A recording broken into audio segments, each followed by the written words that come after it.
right, welcome to Talk Sport on Global Television. It's time for Africa's finest sports show where we give you all the big stories making the rounds. I'm not alone. I've got my co-anchor who is ready and he's looking blue. Yes, yes. I'm looking blue. The sky is blue. Chelsea made us super proud yesterday, and I'm more excited. Okay, we're supporting them. Yes. So we're just here, and it's a beautiful morning in the capital city. Good morning. My name is Samuel Odi, and I'm with Anthony Momodu be my name, and we're ready to talk sport, especially with all the big exciting things happening in the world of sport over the weekend. First of all, we had one of the greatest derby of all time, usually a very strong derby, talking about Manchester United taking on Liverpool. It was a big one at the FA Cup match, but that's not where we're starting from. We're starting from the home front. We're looking at the NPFL, talking about Nigerian Professional Football League. That's where we kickstart from home sweet home. Like our motto says in Global Television, Nigeria is our pride. So we're starting from the home front. And we're beginning with a story that has to do with two great teams, Enyimba and Rangers International. So the big story says that former champions Enyimba International and Enugu Rangers, they call them the Flying Antelopes, won their match day 26 games of the Nigerian Premier League yesterday to move to the top 3 bracket of the Nigerian top flight. The Aba Elephant trampled visiting Niger Tornadoes 3-1, while the Flying Antelopes snatched a 2-1 win against Lobby Stars to both reach 45 points from 26 matches. The two Oriental teams are just 1 point behind Lobby Stars, while Plateau United, however, tumbled to 4th spot following their 2-1 loss at Casino United at the Adama Singba Stadium in Ibadan. Shooting Stars defeated Remo Stars 2-0 in a Southwest derby. In the early kickoff, Abia Warriors were held to a scoreless draw by Sunshine Stars of Akure Dafunja Warriors, while Rivers United pipped Heartland of Owerri courtesy of Ukeme Williams strike. Heartland stays rooted at the bottom of the table on 23 points, while Doma United were completely dismantled by host Bender Insurance of Benin 4-0 with Osage Jr. netting a brace, while Bayelsa United grabbed a late win over Kano Pillars, turning the tide against the Kano side after striker Mustafa Yuga gave them the lead in the 51st minute with goals from Emo James and Elvis Ori in the 79th and 90th minute. Meanwhile, Kwara United are sucked into the relegation battle after they lost 2-0 at the Sporting Lagos. Aliu Saludin and Pascal Durugbo were the goal scorers for the Lagos club. Meanwhile, Kwara are 17th on the table with 29 points. Let's look at the Nigerian League. Very interesting scorelines. I hope if they can show us the league result, MPFL result. We can kindly see the MPFL result so that we can go through the matches, going through, looking at the MPFL result. Let's see what the result says. But a good outing for teams. Yes. We saw very great results. And hopefully our producer is going to show us the MPFL. Okay, that's the result there. Thank you very much, producer. We've got Sporting Lagos, whipping Kwara United 2-0. Abia Warriors held by Sunshine Stars of Akure. Enugu Rangers. Goalless, and we've got Enugu Rangers smacking. I like the way the editor put it. They said the elephant trampled on the Niger Tornadoes 3-1. They really trampled on them. Yeah, and Casino United were 2-1 better than Plateau United. Plateau United have been amazing this season, but losing 2-1 away from home was a very sad commentary. It means they went to the 4th position. And we've got the Flying Antelopes, Enugu Rangers at the Cathedral, beating Lobby Stars by 2-1. But Lobby are still topping. That's a very good one.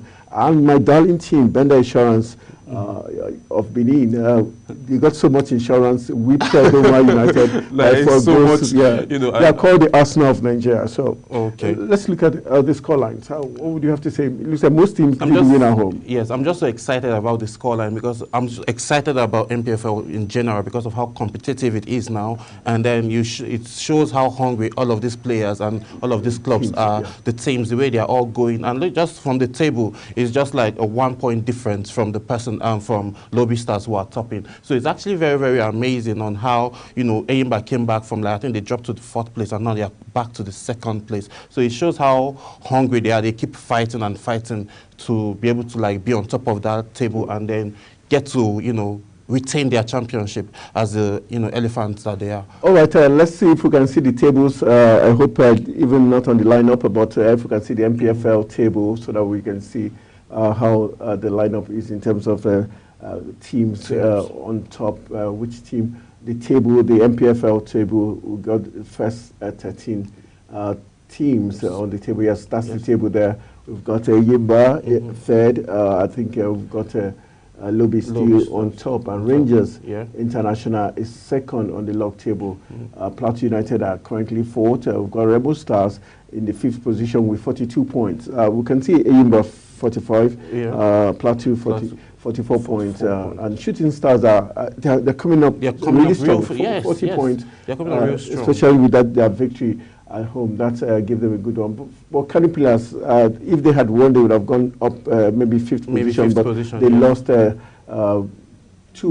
And then we've got Casino United 38. So Ben Insurance, that victory against gave them a very good one, 37 points. Hopefully, those are the lineup of matches. The table for the Nigerian Professional Football League. And all right. Enough of the score lines, but let's see, in terms of the Nigerian Professional Football League, with this kind of performance, does it give Finidi George, the national team coaches, enough players to want to look at on the local scene to say, okay, come be part of the Super Eagles setup in terms of inviting them to the camp? To camp, yes. With their performances so far, the players have actually... We've got Rangers and Ayimba. And Ayimba, yes. There are a lot of key players. They're very good talents on those teams. Yeah. So, these are things that he's definitely. I'm sure he's got his eyes on few players. I'm sure he's got his eyes on few players, and then soon he's just probably going to be telling us, yes, these are the guys that have actually been watching for a period of time now. So, being a coach of Rangers, yes, Ayimba, yes, being a player of a coach of Ayimba. So he actually took Ayimba all the way to win the championship. Yeah. So I think he's definitely got his eyes on some players, and then maybe in sooner or later he's going to invite a few of them to come to camp and then see how they take it off from there, because I'm sure he has eyes for young and good talent. So we'll be looking and we're expecting him to, do something great with our friendlies that is coming up, and probably and then probably find us young talents too that can also continue pushing the Super Eagles forward. All right, they're talking about young talents pushing Nigeria forward. Let's take a look at Nigerian players abroad. We begin with the star player, his name Al Hassan. We saw him at the 23rd edition of the African Cup of Nations, where he held sway in the midfield for the Super Eagles. But let's begin. The story says that 8 months after joining our giant AC Milan from Villarreal, Super Eagles winger Samuel Chukwueze, we're talking Samuel Chukwueze, finally opened his league account in the 17th appearance for the club in competition. His long wait came to end in their 3-1 away win to Hellas Verona, and the goal also came in style with a volley on the edge of the box with 1 goal and 1 assist in the league now. The 24-year-old Chukwueze will hope to spark a replication of his form for Villarreal in the La Liga, where he scored 37 goals and made 31 assists in 207 games across all board. Yes, that's talking about Samuel Chukwueze there. All right, let's talk about one other Nigerian player on the foreign scene. We're talking about Folusho. Yes, Folusho is the next man we're talking about now. Let's look at what Folusho did over the weekend. Let's see, Italian-born midfielder of Nigerian descent, Folusho, that's the man there on your screen. He couldn't replicate his goal-scoring form from last week as his club, Hellas Verona, lost 3-1 at home against AC Milan on Sunday. Meanwhile, Christian Pulisic, Theo Hernandez, and Samuel Chukwueze were all on the target for Milan, while Verona's only goal came from Tijani Noslin. All right, let's move on to the next talking man. We're talking about Chukwuemeka now. Chukwuemeka is in the news this morning, and this is where Samuel Odi is happy. As a substitute, Kani Chukwuemeka and Noni Madueke, 2 Nigerian-born players, snatched the victory for Chelsea in their 4-2 win over Leicester City in the quarterfinals of the FA Cup. After the Blues had taken a 2-0 lead, some sloppiness saw the visitors peg them back at 2-2. Meanwhile, Mauricio Pochettino turned to the bench and brought on Chukwuemeka, who is making a return from injury, and slotted in after a clever flick from Cole Palmer, who is always very cold, while Madueke finished off the job with a long-range strike in added time. The goals were the first for both players in the competition. Madueke has also scored twice in 12 EPL appearances. Chukwuemeka has also one league goal in 6 appearances. Both players have also represented England at youth level and are eligible to play for the Super Eagles of Nigeria, and we're praying they play for the Super Eagles of Nigeria. Mr. Yes. Chelsea. Yeah. How lucky was Chelsea yesterday? You know, we had a few glitch, we had a few mistakes, and did you say few? A few. Leicester almost killed the guys.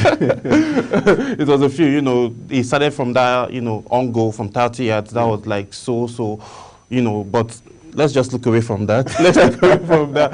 And these guys, you know, looking at Chukwuemeka and Madueke, these guys came in and they. Do you think these two players should be starting because they give Chelsea that needed bite? They bring that Drogba feeling when they're in the pitch of play. Yeah, they bring in that agility, that speed, and that, you know, aggression that is actually needed by midfielders and attackers. So actually, you know, I don't know why they come off the bench. No, they were injured. Let's be fair. Oh yes, they used to be injured. So I think so they're returning back. So I'm just like hoping that, okay, since they're returning back, when they find out their feet, when they find their feet properly, when they are, you know, 100% fit. With this outing, they should start the next game. Yes, because the next game now is actually going to be a really, you know, next month is actually going to be a tough one. And again, I'm hoping they start because we actually need intensities like this for the team to be able to win. Look at the strike from Chukwuemeka Madueke, far left corner, and then that from Nono, far right. Those are like amazing goals. And I don't know what happened to Sterling yesterday. How would you play that ball like that? I think he had a bad day at the office, but he actually gave his best. Yes, actually, he just made up for it for the assist. Penalties. Yeah, he's not so good, but normally he doesn't take penalties for Chelsea. Coleman Coleman does that, but I don't know why, you know, he decided to take it probably because he got a ball. It was just one of those days for him, but he was able to like make it right by, you know, assisting Coleman. But would you give some credit to Leicester, taking to the fact they're not in the Premier League, they're still in the Championship, but they give a very good account of themselves against a very star-studded Chelsea team. Yeah, you know, there is no team. I always say there is no team that is an underdog when it comes to football. For you to be playing at that level, that means there's something you actually bring into the table. So they actually gave Chelsea a run for their money. You know, they didn't just go down without the fight, even if it was a 4-2 win. But they were actually amazing. They were able to keep their cool. They tried, you know. But you know, Chelsea was just. How would you rate Wilfred Ndidi, the Nigerian player, a midfield Trojent, and also Iheanacho? They actually, Ndidi was, you know, he's coming back from injury and he did, you know, he performed well, and then it was his, you know, attack, counter-attack that he launched that, you know, led to the goal that the winger scored. So he's actually getting back to his form, and again, we expect more from him because definitely him and Iheanacho, they have this connection so much that, you know, there was this time that Iheanacho had to even keep scoring goals on every matches from assist and the kind of work that they do, that Wilfred Ndidi does from the midfield area all the way to the front. All right. So, okay, well, still talking about Wilfred Ndidi, he played his third straight game for Leicester on Sunday since returning from injury. Like Odi has said, he was involved in 77 minutes as the Foxes lost 4-2 against Chelsea in the FA Cup final. And the compatriot Kelechi Iheanacho was an unused substitute. Are you worried about Iheanacho? He was in Man City, he wasn't getting enough airtime. I say airtime, playing time. And he moved to Leicester thinking, well, he's not super regular in Leicester, and now they're in Championship, still not getting full time. What do you think is wrong with him? Iheanacho needs to, you know, Iheanacho used to be a very, he used to be a very, very good player. I think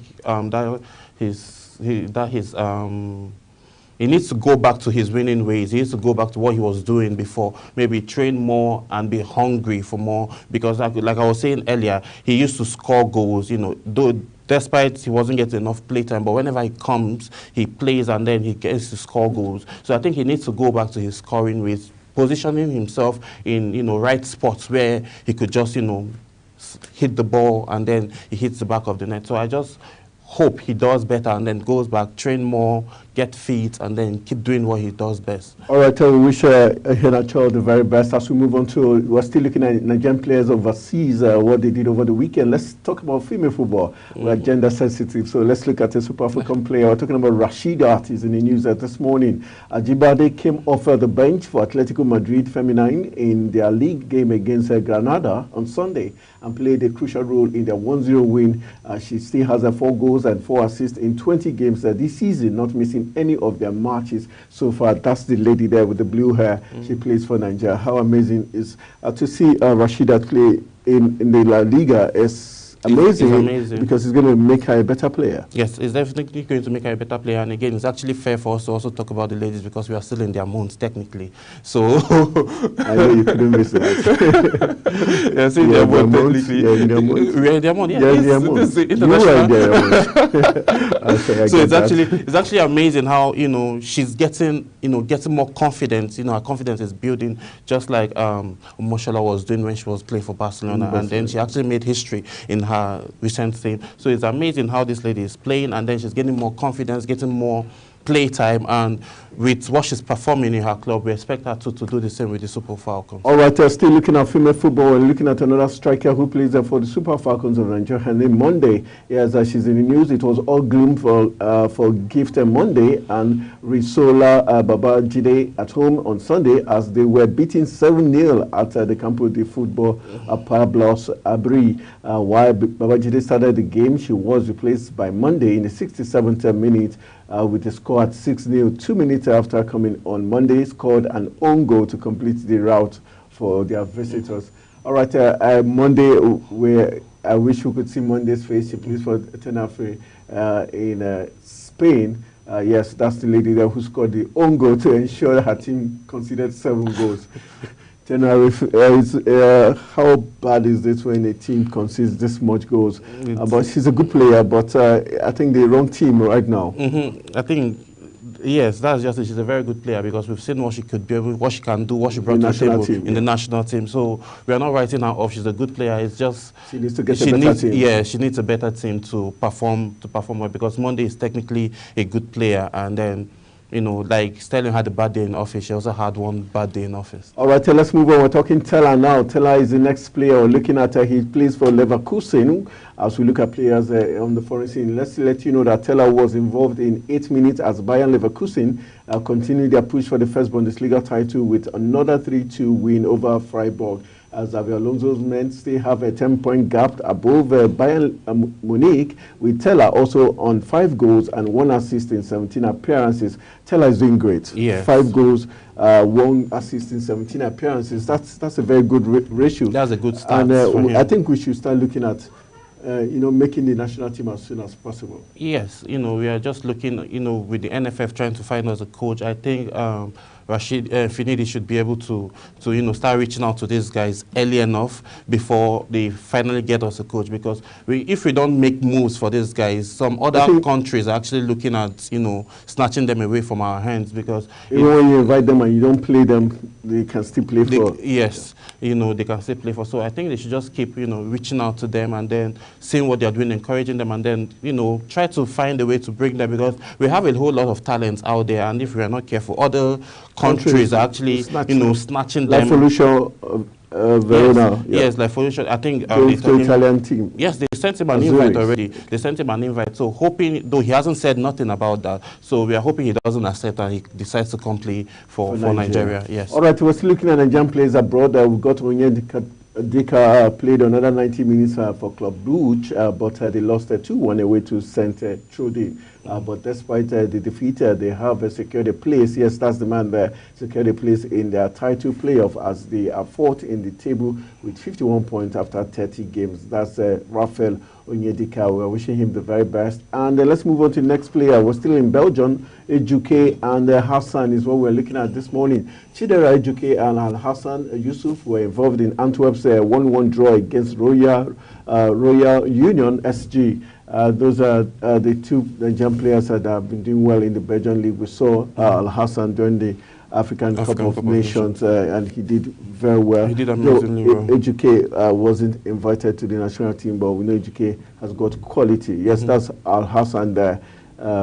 played in the 1-1 draw of his club, Antwerp, who played a draw with Royal Union. And yes, those are the two Nigerian players doing well for us in Antwerp in Belgium. All right, let's go to the African Games. Let's look at what's playing out there. Team Nigeria will hope to continue its dominance in track and field at the African Games as athletes begin to burn the tracks.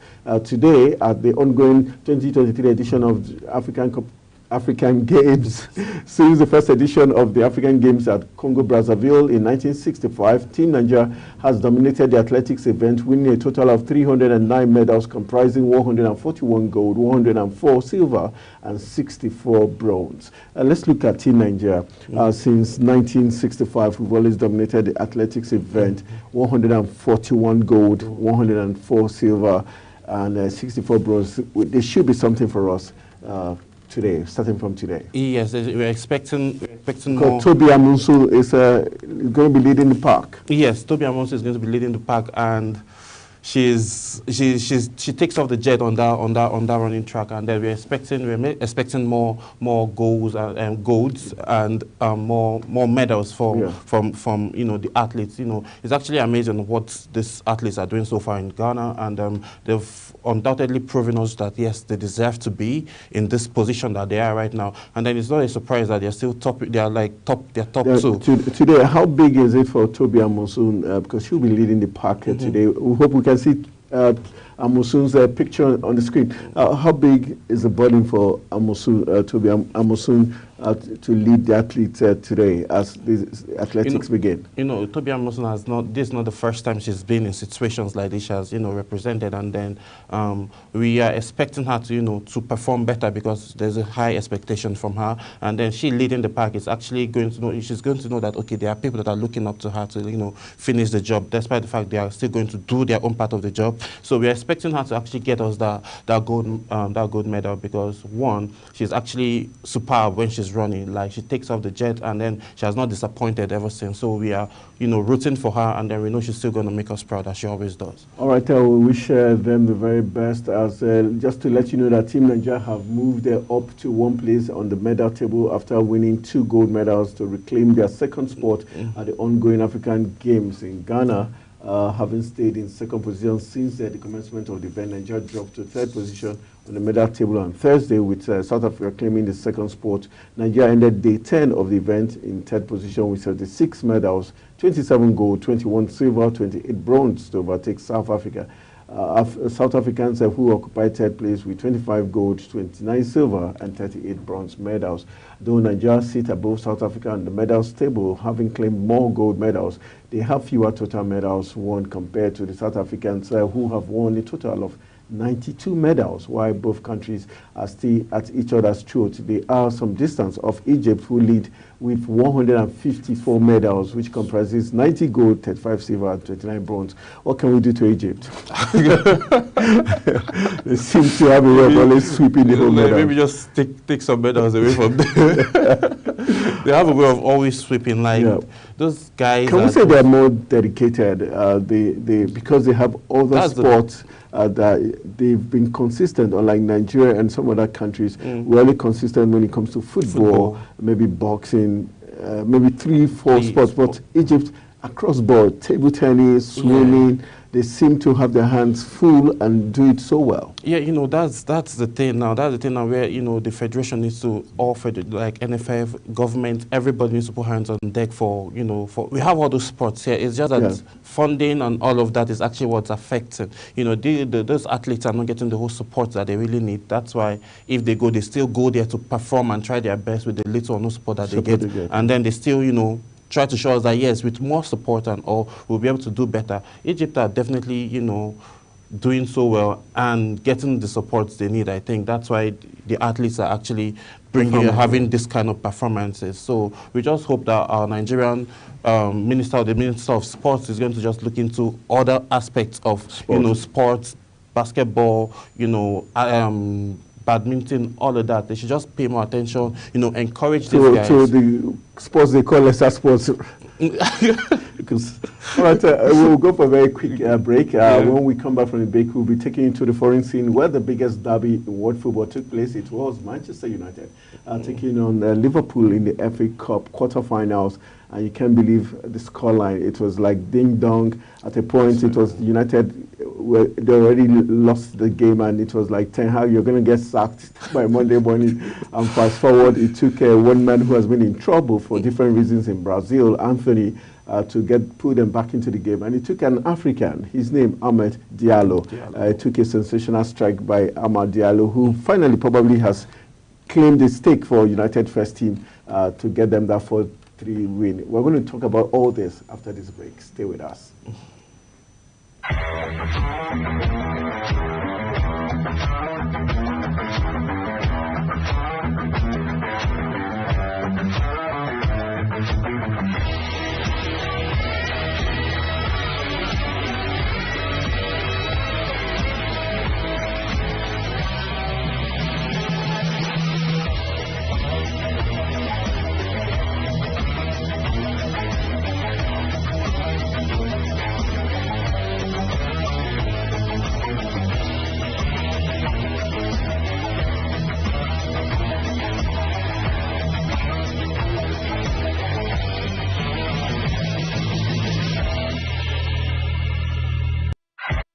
Welcome back. You're still watching Talk Sport on Global Television, and it's Odi and Anthony getting the job done as we give you 90 minutes of non-stop action in the world of sport.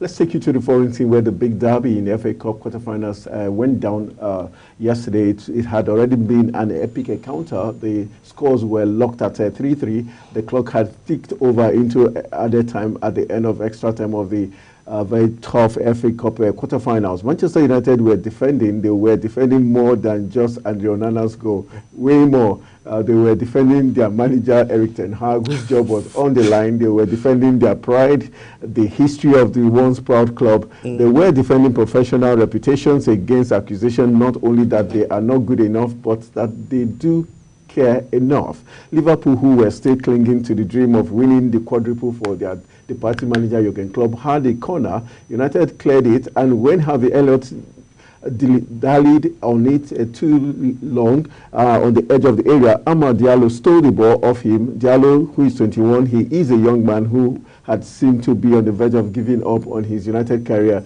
but this might have been the moment when his life changed. The ball ran onto Adriano Garnacho, a lad who never gives up, an island of optimism in what had been another miserable season for United. And voila, United, the rest is history. Do you think Liverpool kind of underrated Man U at a point, or felt like this match is done and dusted? These Red Devils are no longer devils.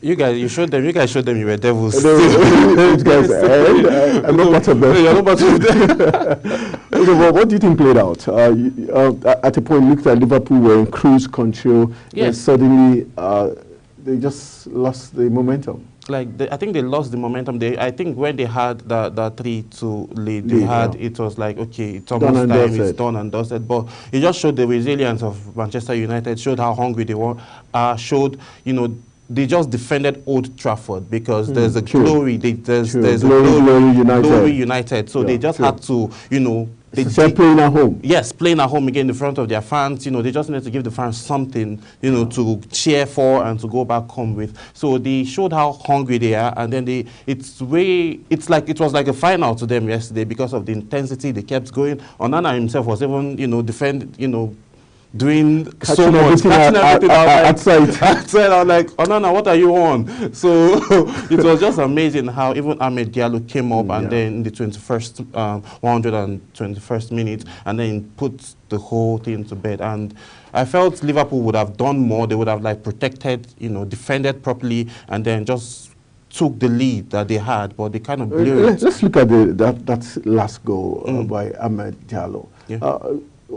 Looking at the camera at which he took that ball, and it wasn't an easy goal to score. It wasn't. Even for Garnacho to lay that pass. How would you describe these two gentlemen? And do you think Diallo, like the commentary they say, he was almost giving up his United career, because last week he deleted his post on United page saying like he had given up. But what do you think this is going to do, especially for even the manager Ten Hag? It's exciting. Even Ten Hag is so excited. His job was on the line. His job was on the line, and then it's like a redemption for the whole club. For the whole club. There's a redemption for them, and then I think with Ahmed Diallo, I think he almost gave up. I think, but it's like he was so excited, you know, even had to forget that he had a yellow card. He took off his jersey, and also this, like, you know, I feel in the locker room now that in their changing room now, the spirit now is there's a different atmosphere. Yeah. It's a different atmosphere. The spirit is high. They are so, you know, excited, popped up, and then cold as well. So, you know, we should just start watching out for Manchester United. There's another player who had had a very bad season. Had you know, these allegations of assault in Brazil, and his spouse in Brazil brought it to England for him to be investigated. So he has been under the watch. Talking about Anthony, and he was the man that dragged United back into the team with that goal, because he was falling when he took that shot. Yes. So what does it do to Anthony as a player? And also the coach that had the guts to throw him into the mix. You know, the coach made, Ten Hag made a statement. He said, this Anthony is the same Anthony that I used to know in Ajax. So, like, that's something, because despite, you know, the challenges and everything going on, he still kept his cool and then played a very beautiful game of football yesterday. You know, he gave his all. He gave his all. I saw them leaving everything on the pitch yesterday. I saw the players leaving everything, because on the normal day, there are some kind of passes that they will give up on, some kind of plays that they will give up on. They chased everything down. They kept going and going and going. It showed how hungry they are, and they needed to redeem themselves and prove. And this man, he's been scoring this season. Yes, he's scoring. No longer, doesn't look like a midfielder, more of an attacking track now. Yes, I think he's no longer playing playing the defensive midfield.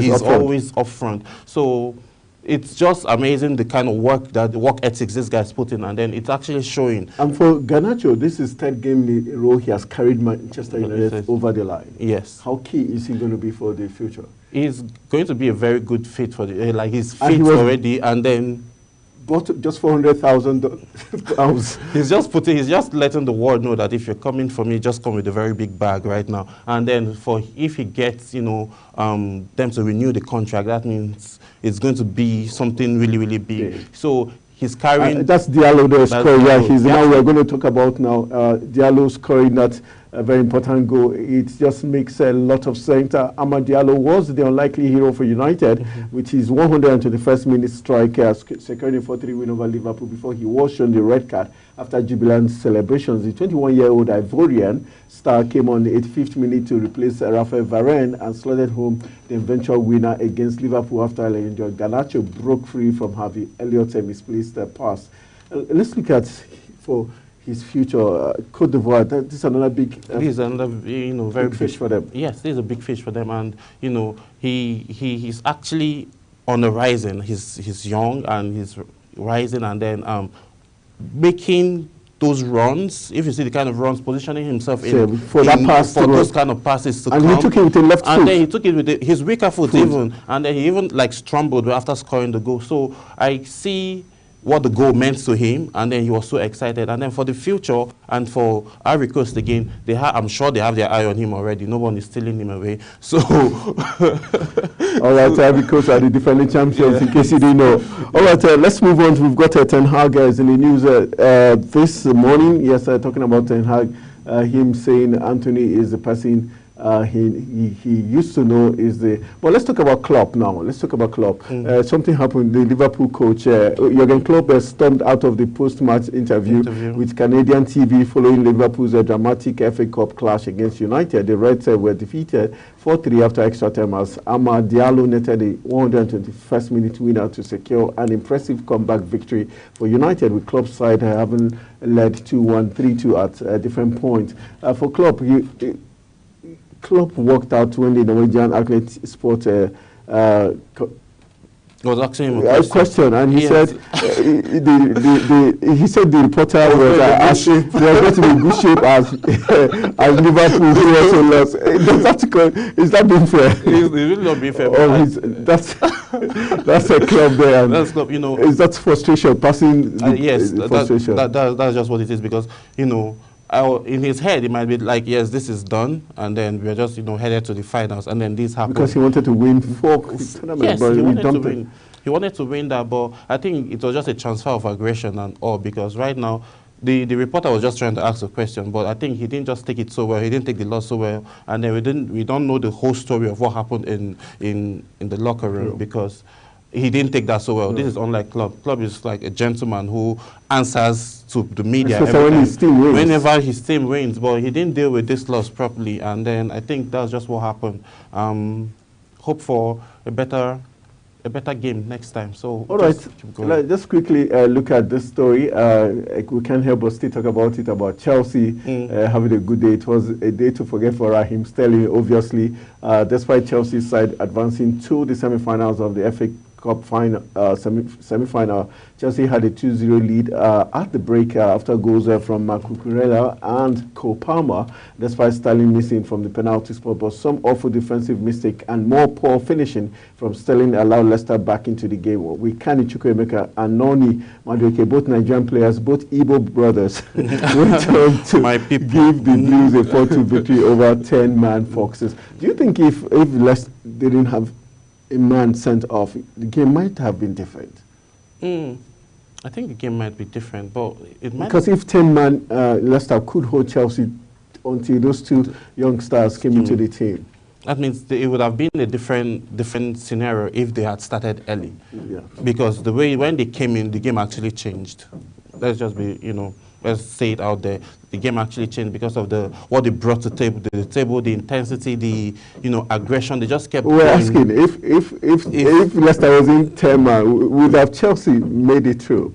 Of course, Chelsea would have made it through. Okay, but we've got our cameraman behind the scene who is not a Chelsea fan, saying that Chelsea wouldn't have made it through. Do you agree with Nicholas? Nicholas should just sit on the sideline as he always sits on the sideline because Chelsea made it through. And Chelsea would have made it through. So no, but he said Chelsea wouldn't have made it through because of that extra less man. That was what gave Chelsea the impetus. But before the red card, Chelsea had they were 2 goals up already. But he said Leicester came back. Came back to where and did what? Came back where exactly? Where are they? That is Chelsea fans. Okay, all right, before we get too blue, because we're already blue right now, let's take it to Turkey, talking about Fenerbahce. If you remember Uche Okechukwu, the gentle giant, Nigerian ex-international defender who was very big, 6 foot plus. Uche Okechukwu, we used to call him the gentle giant. You remember Fenerbahce because that was the club he played for. All right, a big story coming from Turkey. It says violent scenes unfolded in Turkey after Trabzonspor fans attempted to attack Fenerbahce players as they stormed the pitch following the Superliga clash. Fenerbahce won the intense encounter 3-2 with Michy Batshuayi netting the decisive goal in the closing stages. After former Manchester United midfielder Fred had scored twice, with tensions already high, disgraceful scenes took place following the final whistle as several Trabzonspor supporters invaded the pitch and confronted Fenerbahce players who were forced to defend themselves. The feeling of animosity inside the Papara Park Stadium was amplified by Batshuayi's late winner as supporters began to haul objects onto the pitch. With 3 points secured, Fenerbahce players celebrated together in the middle of the pitch before the violent scenes worsened. The incident began when a lone supporter invaded the stadium and ran directly towards celebrating stars in the center of the pitch. As they moved even closer to the players without being intercepted by security, former Kia star Bright Osayi Samuel, who is a Super Eagles player, was forced to fight back to protect himself.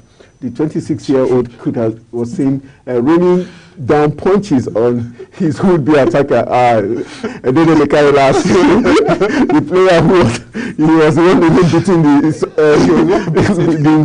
pitch invader. Yeah. Okay, that's the Nigerian there. He's showing how he's done in Nigeria. Pounding the invader. This is very interesting. If our producer can show us more picture, you see where there was a Turkish man that was being held by a fellow Turkish citizen. So you could see that even when they face the blacks, they still have this this racism thing. Yes. Because how can you be holding a Turkish man who is attacking, instead of holding him down, beating him up, even helping him, and I don't know what he was yelling. Well, it just tells you, okay, that's also they're even begging him at this stage that they have to peel him because he was incensed. Yeah. But this crowd violence. The story says that when the invader was going through, the security people, they allowed him. So it was like obvious. It was deliberate because their team lost at home. Yes. But is that fair enough? That's actually not fair. Like, you know, this was almost look at her. That's the man. That's the man. It's like they're begging him instead of stopping him. This is supposed to be in handcuffs. I'm like telling at you, this point, he's supposed to be in handcuffs. But rather, it was like as if they were pitying him. The other guy was like looking at him, smiling, and I'm wondering what's happening here. Is it his son? Why is he looking at him like that? So, what should we expect from UEFA, especially?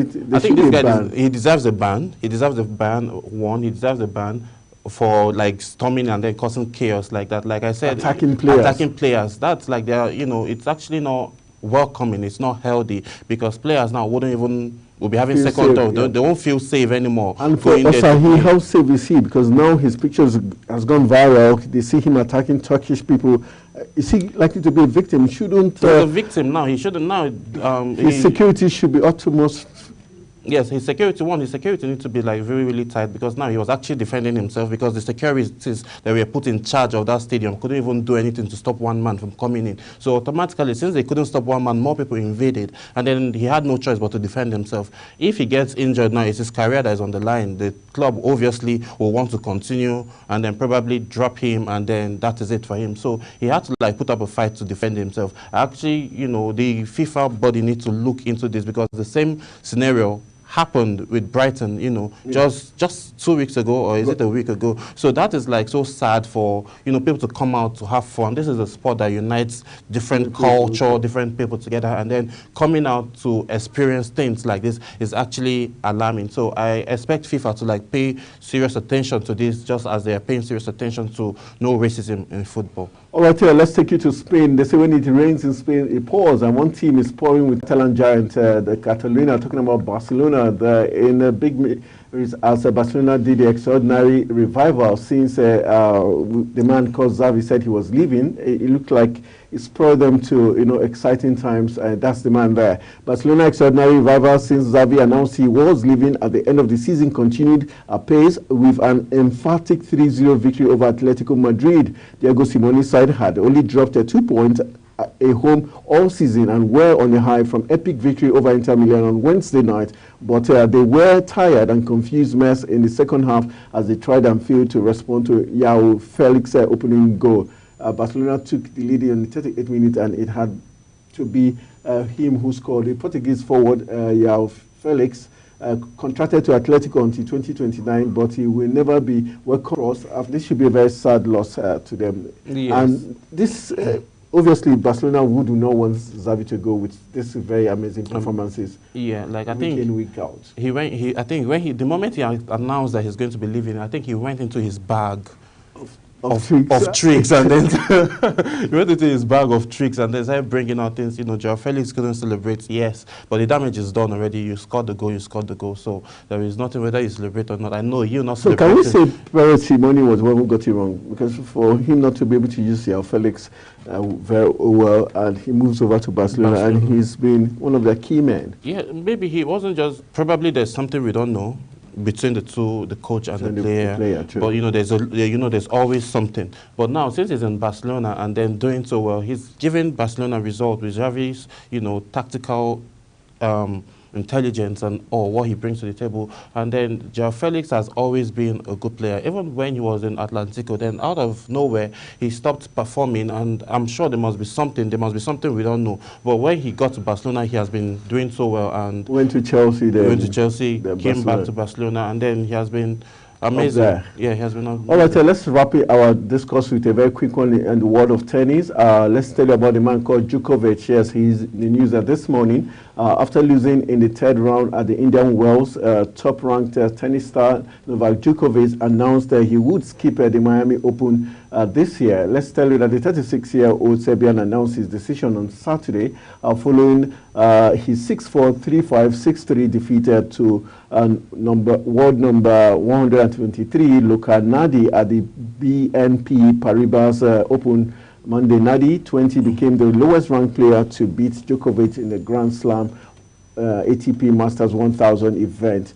How much would we miss Djokovic? He's one of the best, 24 Grand Slam and going, and for him to want to take a time out for Miami Open. That's going to be a big miss by that event, and also tennis lovers. Yeah, he's definitely going to be missed in the world of tennis. And I think him taking this decision, this break now, is for him to just go back, you know, probably rest, then go back to the drawing board, because he's at the level which he's playing, which he has been playing, you know, 24 Grand Slam champion. I think he wants to go back to that way, the way he was. So now he just needs to go back to his drawing board, relax more, and then go back to the gym and keep training, and then work some things out when he returns back. All right, while Djokovic is going back to the gym and working some things out, I think both of us will be going back to the decks. All right, I will be going behind the scenes to get you more juicy sports stories. This is where we're going to call it a wrap on today's exciting edition. We took you from the Nigerian Premier League to the African Games, then the biggest derby in world football, Liverpool taking on Manchester United. And wow, here we are talking tennis and wrapping it up. So what's for you, what's the biggest game for the weekend? You know, the biggest, you know, Nigerian Premier League coming up this weekend. There are a lot of games coming up, and then I can't just wait, because you know, these guys are actually being competitive, and I'm hoping to see lots of football, like lots of goals being scored. But I wish the whole teams that we're playing this weekend, Ayimba, Lobby Stars, Katsina United, I wish all of them luck. And then my favorites actually are the Elephants of Aba. So hoping, you know, Ayimba, hoping we get to the top of the table this weekend. All right, for me, I think I'm giving it to Bender Insurance for them being very decisive, winning 4-0. Shows you the insurance is no be here. That's where we're currently wrap on today's edition. I want to say thank you for always being part of our program. And we missed someone who, a cartoonist from Lokoja, who was supposed to join us. Yes. We missed him. He did a very fantastic drawing about Anthony Joshua. Hopefully we're going to get him on tomorrow's edition of Talk Sport. The picture he did for Anthony Joshua, amazing. That's going to be the special package for you tomorrow. Stay with us.